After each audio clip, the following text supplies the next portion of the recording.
Hi అండి. ఇది only for students. అంటే ప్రతి ప్రైవేట్ స్కూల్ పిల్లలు వాళ్ళు వెళ్తున్నారు, స్టడీ చేస్తున్నారు, వస్తున్నారు. అంటే పేరెంట్స్ వాళ్ళకి కేర్ తీసుకోవట్లేదని అనుకోవద్దు. దయచేసి టీచర్స్ ఎవరైతే వాళ్ళు ఉన్నారో పిల్లలు చదవకపోయినా పిల్లల్ని కొట్టే రైట్స్ మాత్రం మీకు లేవు. చదివించండి, చెప్పండి, ఒక పొలైట్నెస్గా ఎలా అయితే బాగుంటుందో అలా నేర్పించండి. వాళ్ళు నిజంగా వినట్లేదు. సమ్ పీపుల్ అయితే వాళ్ళ పేరెంట్స్ని పిలిచి వాళ్ళకి ఏం చెప్పాలా, ఎలా చెప్పాలా అని కొంచెం మంచిగా చెప్తుంటారు. చాలామంది పిల్లలు అది లైట్గా తీసుకోలేరు. సో కొంచెం హాష్గా తీసుకుంటారు. అది ఇంటికి వచ్చి పేరెంట్స్తో కూడా చెప్పలేని పరిస్థితి ఉంటుంది. సో దయచేసి అట్లా ఏం చేయొద్దు. ఎందుకంటే రీసెంట్గా నేను కూడా చూస్తున్నా.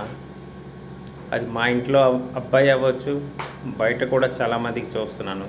హెరాస్మెంట్ లాంటివి దయచేసి చేయొద్దు. ఏ టీచర్ కూడా ఆ రైట్స్ కూడా మీకు లేవు. ఎందుకంటే పిల్లలు వాళ్ళ మనస్తత్వం ఎలాంటిది అంటే చాలా సున్నితంగా ఉంటుంది.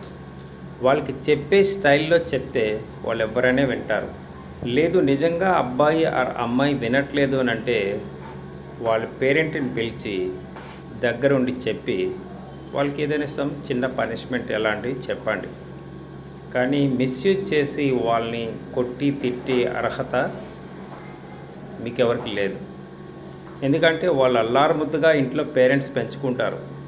వాళ్ళ స్టూడెంట్ని వాళ్ళ పిల్లల్ని కొట్టి తిడుతుంటే వాళ్ళు తట్టుకోలేరు. సో అది మీకు కరెక్ట్ పద్ధతి కాదు.